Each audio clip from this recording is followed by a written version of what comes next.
I want to show you guys a mix session for a song called Wheels Fall Off, which was the first song on the Breezy album with Chris Brown. Let's just jump right into it.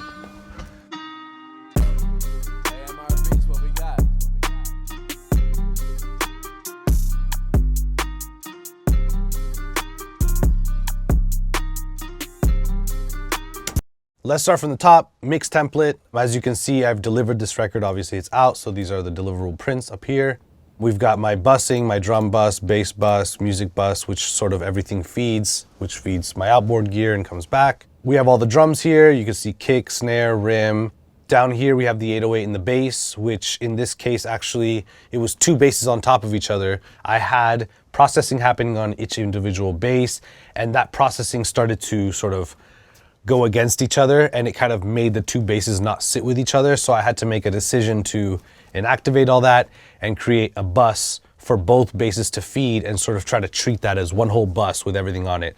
That I feel like is a moment where I was put out of my comfort zone, right? And I had to do something that I normally wouldn't do.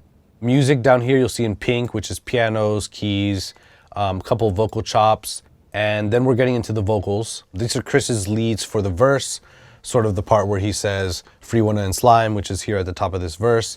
So I'll show you the EQ, which is a Pro Q3, and you can see I'm shaving off 120. I'm sort of getting all these bad frequencies and just notching them out. Some of these are pretty deep. I mean, you've got over a dB cuts. A lot of my EQing is reductive. You're not gonna see me adding too much with these sort of EQs. To make things brighter, you can just reduce low end. To make things lower endy, you can just reduce high end. Everything has an opposite and equal reaction. That's sort of my cutting process with him to cut everything down. Then I take this UAD Pultec EQP1A and I'll do a 10K boost, and that sort of just opens up that air on his vocal. From there, I'll limit the vocal, or not limit, but put it through this 1176 limiting amplifier, which is just a compressor. After that, I bring in this neutron, taking away that bottom end in his vocal and allowing the clarity to shine. After that, I put the limitless on there, which is a limiter which sort of pushes everything more forward into your face, which people like, that sort of intimacy you can have with the vocal. Once that happens, when you push the vocal forward, you're gonna get things that again start to come out of the vocal, which is where I re-attack, and I put a soothe plugin on there. So we're having a good amount of reduction, but again, this is all in part of smoothing and cleaning it up. There's that, and I ended off with this C2 compressor, which I'll show you again. My reduction is, I mean, it's a pretty high reduction. Let's get down here to 9 so we can see exactly. I'm doing 5 dBs of reduction, which is a lot on the compressor. But when you hear this record again, sonically, this record is very in your face. It's very aggressive. It's sort of a dark record. Subject-wise, it's sort of a dark record as well. In a more R&B type of sound record that Chris might do, there might not be 5 dBs of reduction. It might be a little more dynamic. I love mixing for what it needs. I don't like doing stuff, well, that's how I'm supposed to do it. I do it that way every time. That's not always the case. Music isn't black and white. It's very gray as it can get. We're getting down to more stacks. These are hooks. There's a choir sort of singing To the Wheels Fall Off. It sounds like a big group of people. That's what these vocals are. And then we're coming down to Durk.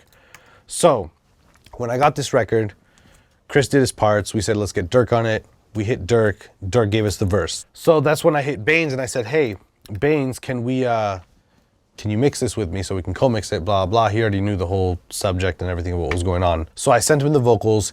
He mixed it. We used Audiomovers for him to play it back to me. Okay, it sounds dope. Yeah, I think it sounds dope. I'll make it sit in my mix.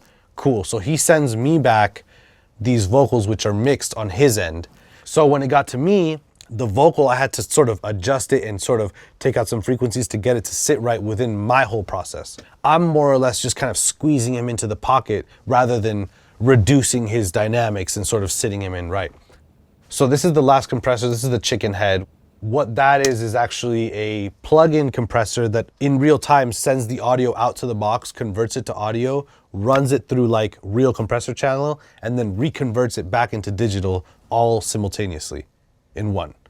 So it's a crazy, I mean, it won the Tech Award like 3 years in a row already. Like DSP is on another level. And this is on every record. It always is my finisher. It's sort of what takes it and glues it right.